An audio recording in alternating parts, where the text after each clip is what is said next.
예, 오늘 걷다가 영상 하나 올릴게요. 예, 한 달에 하나씩은 올려야 되는데 제가 좀 너무 안 올린 것 같아가지고 예, 좀 바빴습니다. 예. 사실 지금 시장에 대해 제가 뭐 특별히 드릴 말씀은 없어요. 그때도 말씀을 드렸지만 예, 마스크 쓰고 가는 거여가지고 예, 좀 안 들릴 수 있는데 이해해 주세요. 어쩔 수 없습니다. 예. 사실 뭐 지금 시장이 어떻게 될 거고 2020년이 거의 끝나가니까 2021년도부터 어떻게 될 건지 같은 경우에는 제가 옛날에 다 말씀드렸죠. 예, 한 7, 8년 전에 말씀드린 거기 때문에 예, 제 전망은 아시겠지만 바뀐 적이 없습니다. 어차피 여기에서 제 유튜브 찾아오실 정도면은 제 블로그 글이나 이건 다 보셨을 테니까 특별히 드릴 말씀은 없고 그때 이미 다 말씀드렸습니다. 그러니까 뭐 2013년도 뭐 상반기 반등 나오고 그러니까 실거주장 시작하니까 뭐 주변부부터 오르기 시작해서 2015년도 한 중반부 되면은 중반부부터 2015년 중반부 말로 갈수록 뭐 재건축 재개발 스타트 되니까 그때는 재개발 재건축 보시면 되고 그 다음에 2018년도부터 2019년도에 물량 나올 테니까 물량 구간에 전세 가격 떨어지는 거 조심하시고 매가는 많이 밀리면 6개월에서 1년 정도 밀릴 수는 있는데 밀릴지 안 밀릴지 반반이다.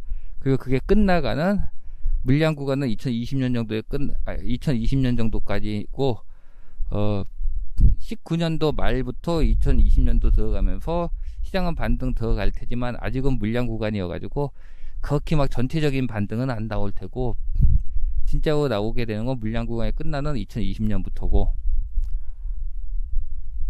뭐 7, 8년에 다 말씀드린 거여가지고 2021년도는 물량 구간 끝나고 하니까 실거주장 들어갑니다. 실거주장 들어가면은 뭐 가격은 뭐 당연히 올라가는 거고 그 다음에 뭐 이번 장 언제 끝나냐고 질문하시는 분들도 있는데 언제 끝나는지는 사실 제가 예전에 전망을 할 때는 2018년도 2019년도에 재개발 재건축 같은 거 열심히 하든지 또는 택지가 나올 거고 봤어요.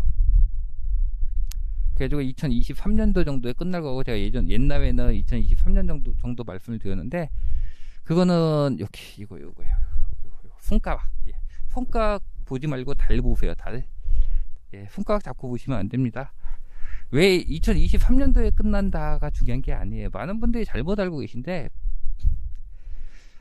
제가 사이클 얘기하는 사람이잖아요. 사이클이라는 것은요 시간을 갖다가 늘려놓는 것이 시간을 이렇게 쭉 늘어놓은 것이 사이클이 아니에요. 사이클이라는 것은 인과관계가 있는 겁니다.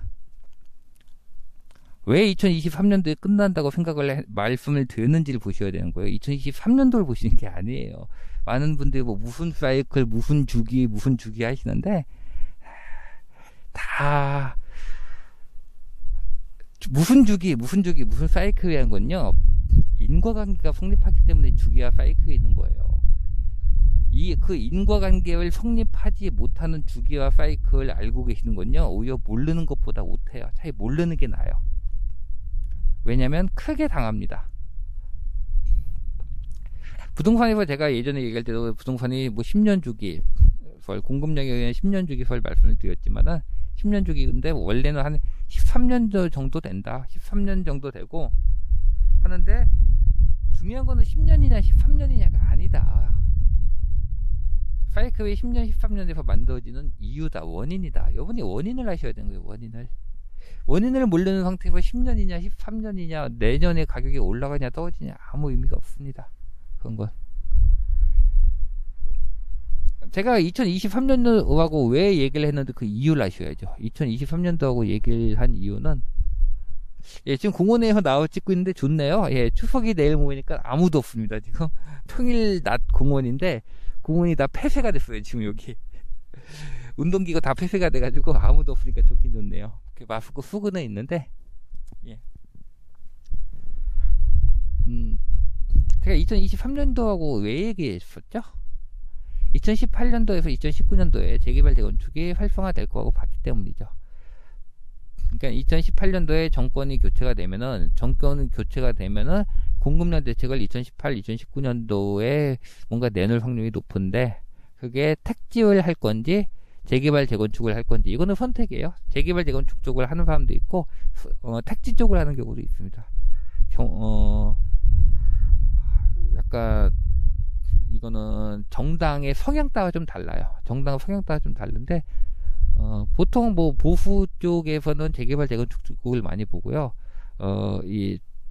그다음에 이 진보 쪽에서는 택지 쪽을 많이 봅니다. 근데 꼭 그런 건 아니에요. 꼭 그런 건 아닌데 대체로 그런 경향이 있습니다. 그 이유는 뭐 설명하자면 또 한 2시간 걸릴 테니까 패스하고요. 여러분들이 어차피 이건 지금 제가 이거 제가 한 30분 찍을 건데, 예, 30분 찍는 건 안 됩니다. 제가 뭐 동영상 제가 강의하고 한 게 지금까지 보면 한 500편 돼요. 시간을 따지면 한 800시간 정도는 될 겁니다. 800시간, 1000시간 정도.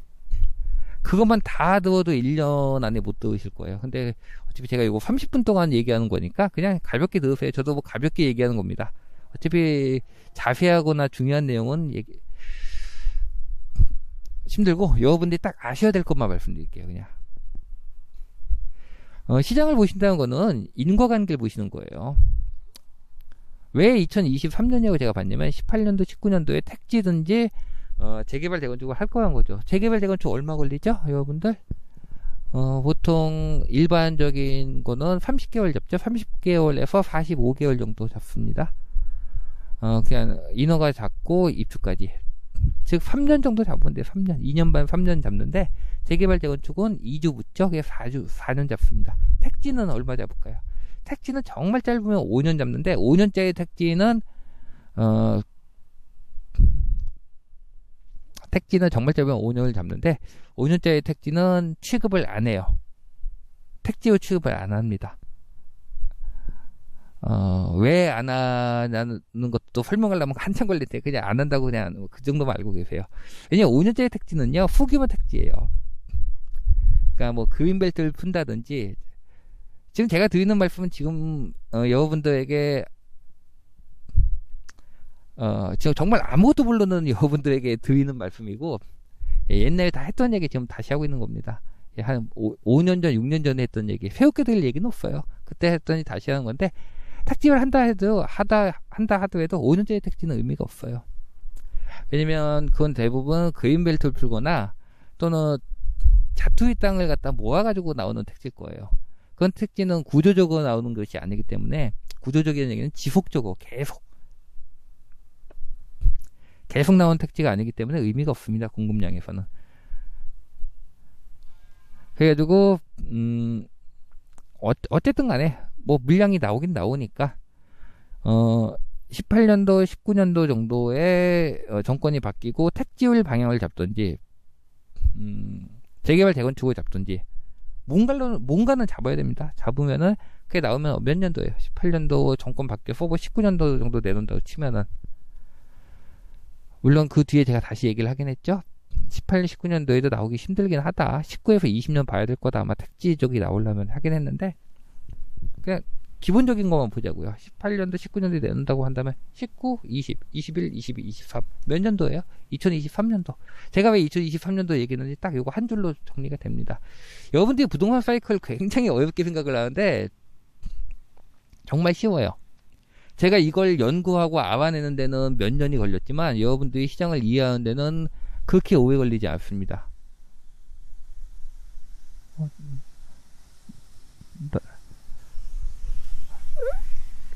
여러분들이 기본적인 것만 아는데 그렇게 힘들지 않아요. 자, 여기서 여러분들이 또 뭘 하나 알 수 있죠? 제가 이거 다 언제 얘기한 거겠죠? 2013년도, 2014년도예요. 지금부터 한 8년 전입니다. 제가 2013, 2014년도에, 그러니까 MB 정권에서 박근혜 정권 넘어올 때 말씀드렸던 거예요. 그래서 그때 말씀드렸던 건데, 제가 사이클을 갖다가 사이클의 개념을 잡기 시작한 게 2011년도 정도부터였어요. 11년도 말 이 정도. 2012년, 2013년도니까 이명박 정권에서 박근혜 정권 넘어올 때인데, 그때 제가 다 말씀드렸던 거거든요. 그래서 박근혜 정권 시작하고 얼마 안 돼가지고 2023년도 그쯤 돼가지고 제가 앞으로 10년 동안 어떻게 될 것이다 말씀을 드렸는데, 자, 여러분들 여기서 여러분들이 들어야 될 거는 키포인트가 뭐냐면요. 키포인트를 잘 보세요. 제가 문재인 정권이 들어올 걸 알았을까요? 제가 박근혜 정권이 탄핵당할 걸 알았을까요? 제가 촛불 집회 열릴 걸 알았을까요? 몰랐겠죠, 당연히. 제가 뭐 점치는 사람은 아니니까. 제가 2013년도에 그걸 어떻게 알았겠어요? 근데 제가 그때 말씀드렸던 2013년도 상반기에 반등 나오고 2015년도 중하반기부터 재개발 재건축 되니까 서울 쪽부터 재개발 재건축이 돼서 수도권으로 퍼져나가고, 2018년도 2019년도에 과다 물량이니까 전세 역전세 조심하시고, 그 다음에 하락이 나올 수도 있는데 나온다 해도 길지 않고, 그 다음에 19년도 하반기가 되면은 시장에 반등이 나올 거고, 실수요자는 반등이 나올 것이고, 그 다음에 2020년이 되면서 이제 차후에 물량이 없는 것 때문에 시장이 실거주장 성격을 띠고 올라갈 것이고, 본격적으로 물량이 2020년까지는 그래도 과물량 구간이니까 진짜 시장에 물량이 없다는 걸 느끼기 시작을 하는 건 2021년도, 그러니까 내년부터네요. 1년 내년도부터고, 그리고 물량이 나올 수 있는 건 2025년도 2023년. 근데 지금은 아니에요. 2024년 5년 얘기합니다. 4년 5년. 왜 2024년 2025년인지는 아시죠? 초기 2023년도 얘기했는데 이 2년 늦췄습니다. 왜? 2018년도 2019년도에 물량이 안 나왔으니까. 그리고 뒤에 2년 늦춘 겁니다. 자, 이렇게 말씀을 드렸는데 제가 알았을까요? 그걸 갖다가 문재인 정권이 들어설 거라는 거, 문재인 정권이 무슨 대책을 내놓을 것이라는 거, 김현미 장관님께서 어떤 규제책을 내놓을 거라는 거 제가 알았을까요? 당연히 몰랐죠. 제가 7, 8년 후에 어느 정당이 정권을 잡을지 어떻게 알아요? 당연히 모릅니다. 근데 왜 맞을까요? 제가 어느 정권이 잡고 어떤 정책을 내놓을지, 1가구 2주택을 갖다가 1년 후 줄일지, 종부세를 갖다 법인을 유포할지 제가 알 리가 없잖아요. 근데 왜 맞을까요? 여러분들 이게 키포인트예요. 부동산은요, 부동산이란 건 부동산 자체의 규칙이 있어요. 그래서 외부적인 요소가 영향을 미치는 게 별로 크지가 못해요. 별로 크지 못합니다. 이걸 뭐하고 설명을 드려야 될까? 부동산 자체 내의 규칙을 갖다가 외부적인 요인들이 많이 영향을 주긴 주는데 그것은 대부분 변수 처리돼요. 그래가지고 영향을 미치는 게 거의 6개월 안쪽이에요. 정말 크면 1년이고 6개월이나 1년 안쪽이고, 시장 자체의 규칙에 의해서 움직이는 것, 이걸 저는 추세라고 부릅니다. 이 추세가 사이클이에요. 이 추세라는 거는요, 그 자체의 규칙에 의해서 움직이지 외부 변수에 의해서 움직이지 않아요. 외부 변수에 의해서 침투를 받더라도 거의 6개월 안쪽에서, 6개월만 가도 정말 큰 거예요. 1년은 거의 드뭅니다. 대한민국 역사상 따져봐도 부동산 시장이 1년 정도의 영향을 줬던 외부 변수라고 할 수 있는 건요, IMF나 서브프라임밖에 없어요. 그 정도 나와야지 1년이에요. 여러분들 기억하실 거예요. 서브프라임 때 얼마나 난리가 났었는지. 또 그것도 부동산이었잖아요. 부동산. 예, 서브프라임 아시죠? 예, 부동산 공부하시는 분은 당연히 아셔야 됩니다. 예. 부동산 대출 문제, 서브프라임 모기지원 같은 게, 모기지원, 예, 부동산 쪽인데도 불구하고 그렇게 길지 못했다고요. 부동산 시장은요, 외부 요소가 영향을 주는 게 생각보다 적어요. 그래서 지금 여러분들이 지금 사실 문재인 정부가 부동산 정책을 많이 욕을 먹고 있는데요. 아이고, 제가 이걸 안 꺼놨네요. 죄송합니다. 오늘 잠깐 끄고 갈게요.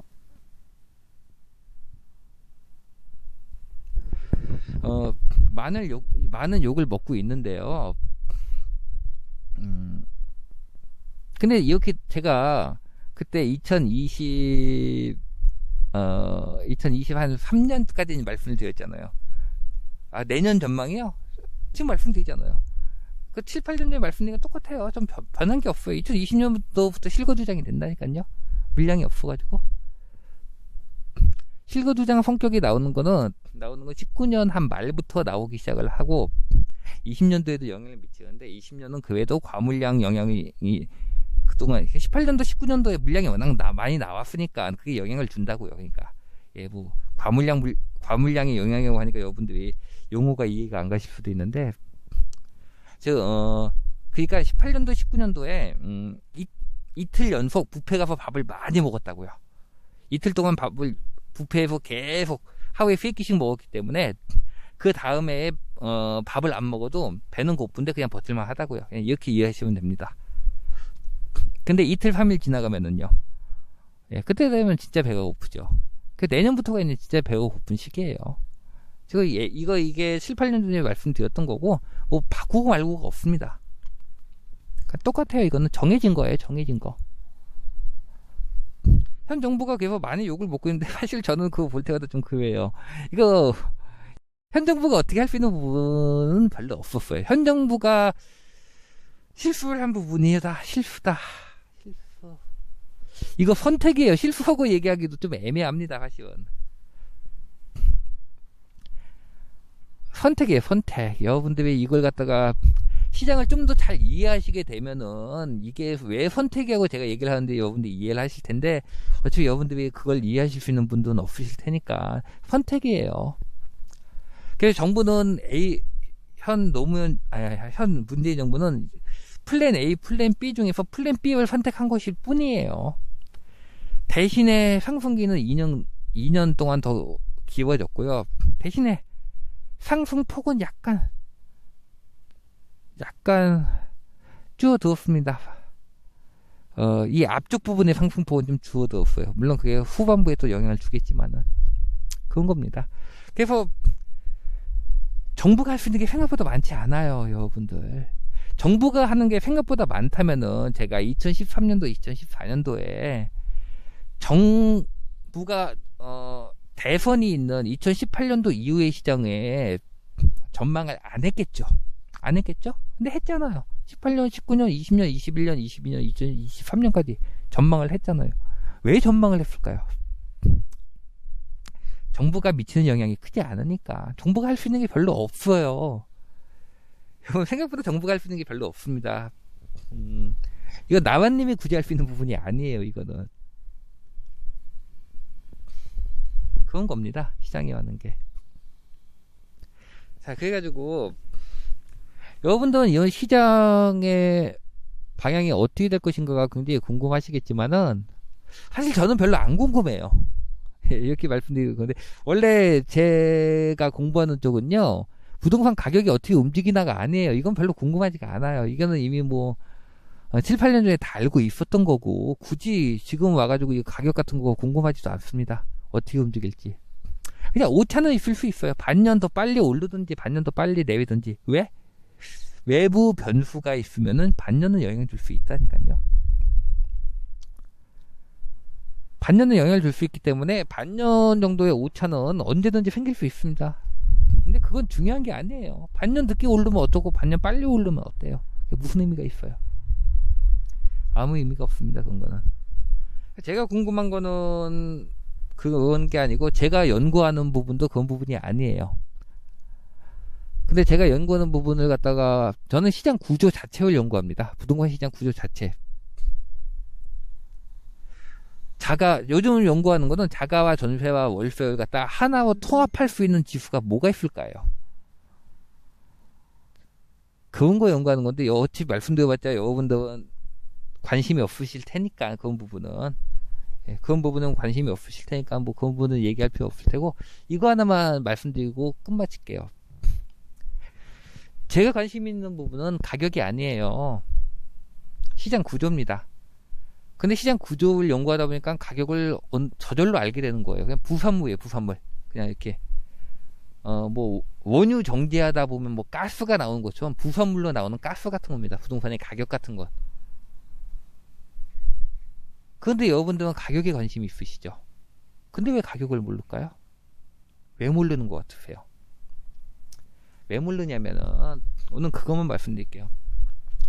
부동산의 가격이라는 것은요, 결과예요. 결과. 부동산 가격은요, 종속 변수고 결과입니다. 그래서 제가 계속 말씀드리죠. 여러분들 제가 노노나 맹자 얘기를 하는 게 아니에요. 돈에 눈이 멀면요, 돈이 절대 안 보여요. 근데 여러분들은 결과에 집착을 해요. 여러분들 외에 추석 때니까, 추석 때문에 이렇게 명절날 이렇게 온 가족이 앉아서 식사하실 거 아니에요. 즐겁게 식사를 하실 텐데, 밥을 먹는다, 내가 배가 고파 밥을 먹는다는 결과를 보기 위해서는, 내가 언제 배가 불러질까를 알기 위해서는요, 여러분들은 계속 뭐에 집착을 하시냐면 밥에 집착을 해요. 근데 여러분들 평소 생활을 생각해 보세요. 여러분들 배가 고파요? 그럼 여러분들 왜 식탁에 앉아서 식탁을 보시나요? 아니죠. 어딜 봐요? 이렇게 고개를 돌려서 주방을 보시죠. 주방을 보잖아요. 밥이 어머니께서 밥을 된장찌개를 끓이고 계신가? 오늘 고기 반찬이 나오나? 하게 주방을 보시잖아요. 그쵸? 주방을 보신다고요, 여러분들이 배가 고플 때. 근데 왜 부동산 투자할 땐 그렇게 안 하세요?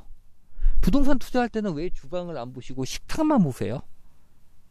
내 밥그릇만 보고 있어요. 여러분들은 식탁에서 식탁자 위에 앉아가지고 내 밥그릇만 보고 계신 거예요. 왜 그러시냐고요? 이건 결과예요. 가격이 하는 건요.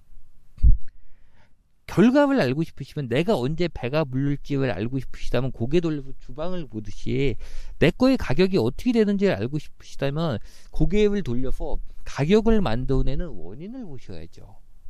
당연한 거잖아요. 여러분들 평소에 그렇게 하시잖아요. 여러분 평소 일상생활 다 그렇게 하시잖아요. 시험을 잘 보기 위해서는 여러분들, 얘가 시험을 잘 볼지 안 볼지 하기 위해서는 뭘 보세요? 얘가 평소에 공부를 어떻게 하는지 보시잖아요. 그래서 여러분들 자녀분에게 공부하고 하는 거 아니에요? 여러분들 자녀분에게 평소에 너는 시험만 잘 봐라고 하시는 분 계세요? 공부하시라고 하잖아요. 공부해야지 결과가 좋으니까. 여러분들 자녀 공부 가르칠 때, 자, 수학 선생님을 붙였어요. 수학 선생님 수학 학원을 붙였어요. 수학 학원 선생님이 얘 공부를 잘하게 하려면은, 자, 우리 학원의 방침은 단 하나다. 너가 하나 틀릴 때마다 12씩 맞는다. 틀렸어? 약했나? 다음에 하나 틀릴 때마다 15씩 되겠다 라고 가르치는 수학 선생님 본 적 있으세요? 없잖아요. 그 좋은 결과를 만들어내기에는 원인을 보잖아요. 부동산도 똑같아요. 제가 부동산 내에서 그냥 돈에 눈이 멀지 마세요 하고 얘기를 하는 거는요,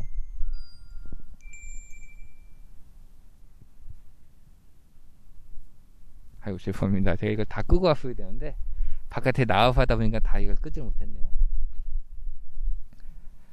제가 계속 이렇게 결과를 갖다가 돈에 눈이 멀지 마세요 하는 거는, 여러분들이 돈에 관심을 끊으셔야 하는 얘기가 아니에요. 부동산의 가격을 보시기 위해서는요, 부동산의 가격을 만들어내는 원인을 보셔야 되는 겁니다. 최근에 서울 쪽 가격이 조금 멈칫합니다. 약간 안정세가 오고 있어요. 이게 왜 안정세가 오는지 제가 설명을 드릴 수 있는데, 여러분 머리 아프실 거예요. 숫자가 좀 나옵니다. 예, 금리부터 시작해서 전월세, 전담세, 기타 등등이 쭉 나오기 때문에 여러분 머리 아프실 때가 그걸 안 할게요. 그러다 보니까 또 많은 분들이 그렇게 얘기를 해요. 이제 뭐 시장이 원래 3월달인가 4월달 코로나 터졌을 때 유튜브 보고 저 깜짝 놀랐어요. 막 잘 안 봅니다. 안 보는데 폭망론부터 부동산이 이제 폭망을 할 것이다 하는 얘기를 쭉 나오고 깜짝 놀랐어요. 이분들 나중에 이거 어떻게 수습하려고 이렇게 얘기를 하시지? 라는 생각이 깜짝 놀랐습니다. 나중에 개망신을 당하실 텐데, 참 용감들 하시구나 라고 생각을 했는데, 근데 또 슬슬 나오기 시작하죠. 서울 가격이 조금 안정되기 시작을 하니까. 왜 그런지 아세요? 그분들이 다 왜 이런 일이 발생한지 아세요? 가격을 보니까.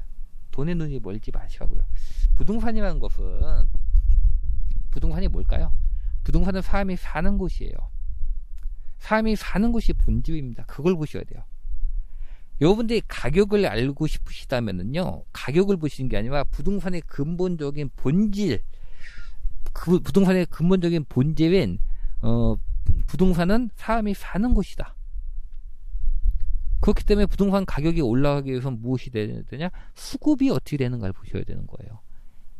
결국 이거 하나가 끝입니다. 부동산은 이것을 통해서 부동산의 사이클이 만들어지는 거고요. 제가 10년간 부동산 쪽에 대해서 과거 2013년도 오면서 앞으로 10년간 부동산 시장이 어떻게 됐다. 다 이거 보고 한 거예요. 수급 보고 한 겁니다. 제가 어떻게 알아요, 딴 걸 보고. 그래서 여러분들도 시장을 보실 때 수급을 보셨으면 좋겠어요. 그럼 지금 수급이 어떠냐고요? 점점 수요가 강해져요. 점점 수요가 강해지고 점점 공급이 약해집니다. 지금 시장을 보고 시장이 안 좋다. 그러니까 뭐 투자하시는 분들 중에서 투자하고 하시는 분, 글로벌 어쩌고 저쩌고 하시면서 시장이 안 좋다고 하시는 분들은 돈에 눈이 먼 거예요. 수급을 보세요. 시장 굉장히 강해요. 겁나요. 사실 시장이 너무 강해서. 정부에서 최대한 유동성을 막고 있는데 잘하는 겁니다. 이거 최대한 유동성 막아줘야 돼요. 지금요. 이거 유동성 안 막으면 안 됩니다. 유동성을 막아주는 것까지는 잘 하는데 그 막아서 해결이 될지 모르겠어요. 다음에 나올 땐 이거 시계를 갖다가 바꿔차고 나와야겠네요. 그래서 수급을 보면요, 점점 공급이 약해지고 수요가 강해요. 문제입니다, 지금. 그리고 그나마 지금이 물량 구간이어서 그나마 지금은 이 정도인데, 내년 가면서 이제 본격적인 물량 부족 구간을 들어가게 될 텐데, 그것도 제가 원래 전망해서 그랬잖아요. 원래 2020년 전망해서 제 블로그 가면 있습니다. 볼 수 있을 때 봐두세요. 여러분들이 제가 페이스북 한다고도 블로그에다 올린 적이 있거든요. 제 페이스북 이웃이 별로 안 돼요. 블로그는 많아요. 블로그는 많은데 최대한의 노력을 기울이세요. 최대한의. 투자를 하시겠다면 최대한의 노력을 기울이시고 부동산 공부를 할 때도 마찬가지입니다. 블로그에 보시면 2020년 제가 전망을 5편을 올려놓은 게 있어요. 1, 2, 3, 4, 5에서 올려놓은 게 있는데 거기 보시면 제가 그런 얘기 했어요. 원래 끝날 때가 되면 많은 전문가분들이 수도권 정체, 지방 하락을 얘기하시는데 원래 끝날 때가 되면은 수도권은 말할 것도 없고 지방마저도 강세로 접어들 거다. 원래 끝나고 지방을 하락장이라고 얘기하실 수 있는 분은 없을 거다라고 제가 말씀을 드렸어요. 2달 남았죠? 보세요. 지난 다음에 보시면 아실 겁니다.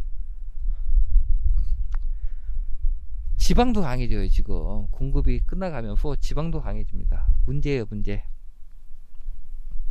근데 정부가 할 수 있는 게 수단이 많지가 않아요. 이번 정부의 정책 의지가 약하다는 얘기가 아니라 수단을 가지고 있는 게 별로 없어요. 어쩔 수가 없어요, 이거는. 많이 노력을 이번 정부가 많이 노력을 하긴 하는데 좀 역부족일 거예요, 아마.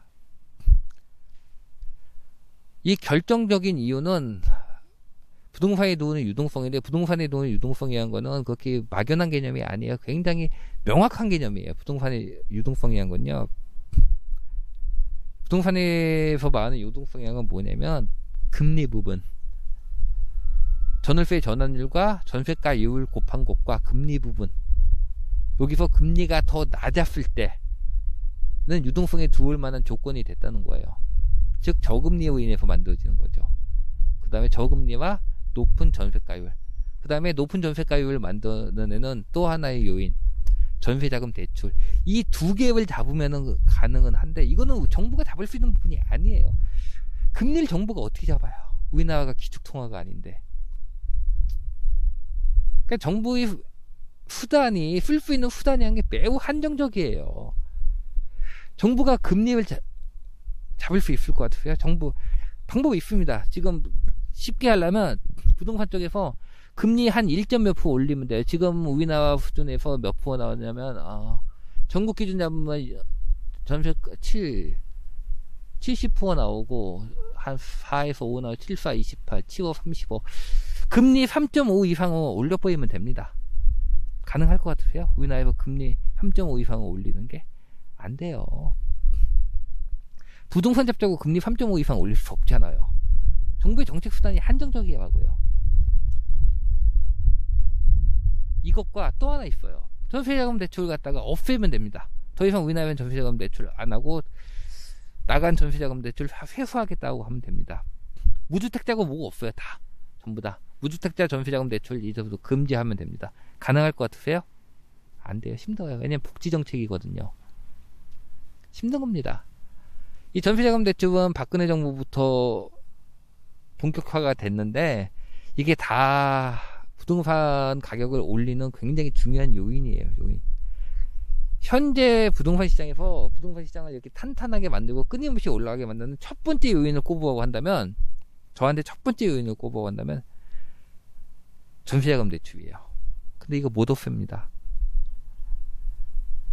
왜냐면 서민분들에게 하는 일종의 복지이기 때문에 전세자금 대출을 없애게 되면 서민분들도 타격이 있거든요. 어쨌든 간에. 그래서 못 없앱니다. 사실 이거 없애면은 금리 3.5 이상 올리고 전세자금 대출만 없애잖아요.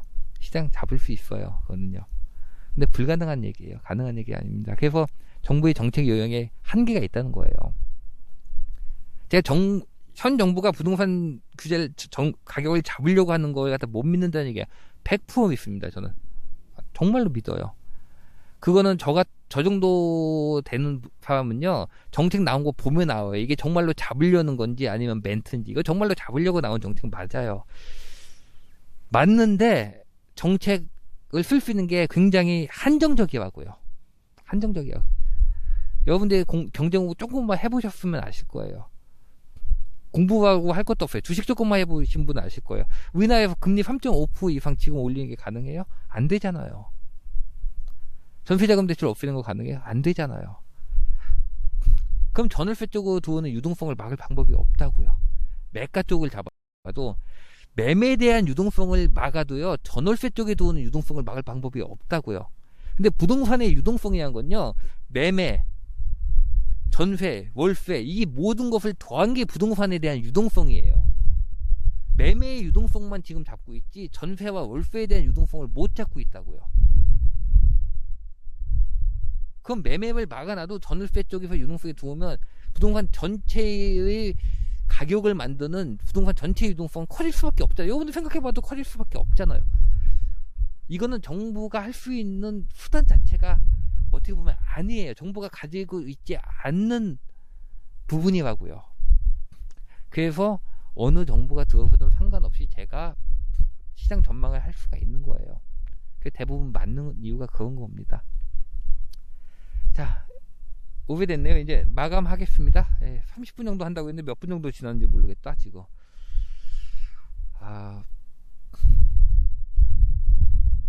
실거주 분이시라면은 실거주 하시고요.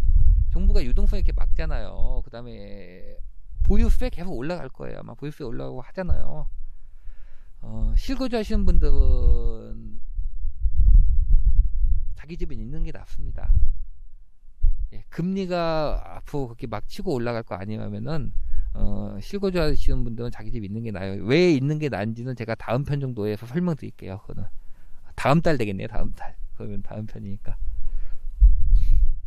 한 게 낫고, 부동산 투자를 하시는 분들에게는 제가 드릴 말씀은 별로 없어요. 드릴 말씀이 없습니다. 지금 장에서는 드릴 말씀 별로 없고, 근데 보유세 이렇게 높고 종부세 이렇게 올라가고 그 다음에 양도세 이렇게 높고 하잖아요. 알아서 선택을 하시면 됩니다. 왜냐면 부동산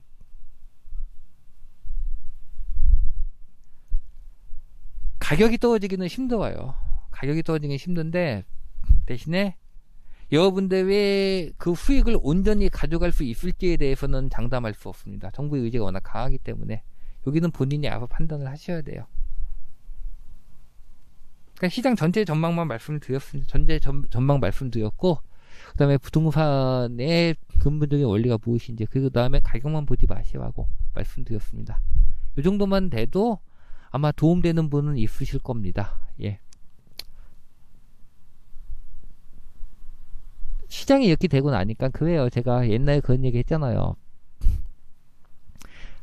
시장이 이렇게 되고 나니까요, 제가 뭐하고 얘기를 하기가 무섭고, 저 자체도 시장에 대해서 뭐하고 말하기가 쉬워져요, 이제는요.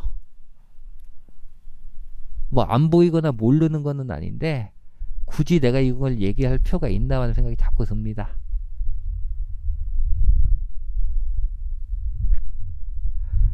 제가 그동안 하면서 닉네임들 많이 봤거든요. 언니가 이 말씀을 드린 적이 있는 건데, 닉네임을 많이 봤는데, 두 번째로 많은 닉네임이 뭐냐면 부자예요. 무슨 부자, 무슨 부자, 무슨 부자, 무슨 리치. 리치 부자 맞죠? 두 번째로 많은 닉네임이 리치왕 부자였어요. 그럼 가장 많은 닉네임이 뭔지 아세요? 1등이? 행복이었어요. 행복. 여러분들 투자하시는 거,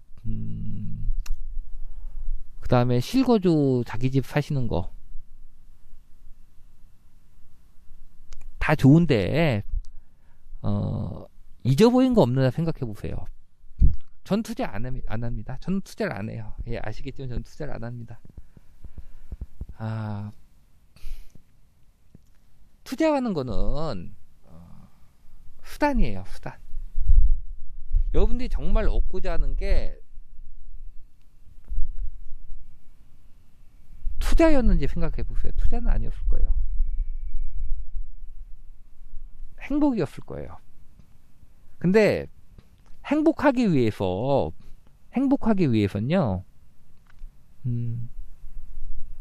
어느 정도의 돈은 있어야 돼요. 제 경험에 비추어 보면은. 제가 옛날에 그런 얘기 한 적 있어요. 블로그 할 때, 블로그 맨 처음 시작할 때, 저도 참 돈이 없어 봤지만은, 돈이 정말 없으면요, 자기 주변에 있는 우리 이쁜 아들들부터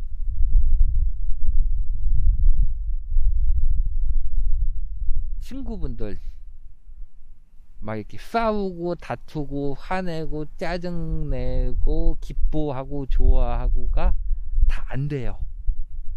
너무 돈이 없으니까 그게 여유가 없더라고요. 어느 정도의 돈은 필요한 것 같아요.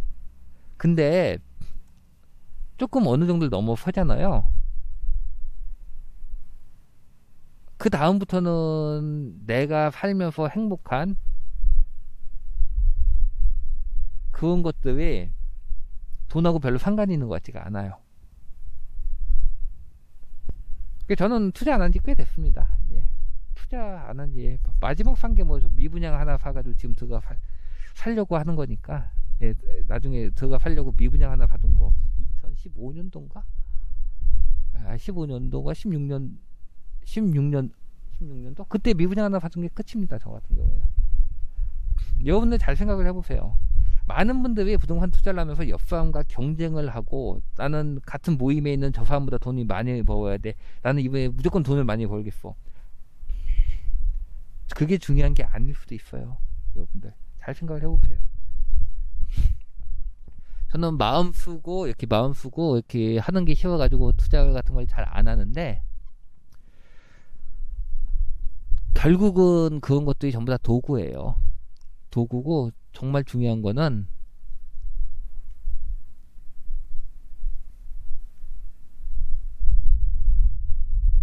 지금 이렇게 저처럼, 예, 마음 편안하고 자기가 할 일 하면서 그런 시간들, 가족들과 있는 시간들, 친구들과 있는 시간들, 자기가 인생에서 정말로 하고 싶었던 것 같다가 하는 시간들, 이런 것 같아요. 그걸 위해서 어느 정도의 돈은 필요하지만, 돈이 많을수록 그걸 더 잘할 수 있는 건 아닙니다. 제 경험에 의하면 그렇다고요. 예, 필요 없는 얘기가 많았네요. 여기까지 하겠습니다.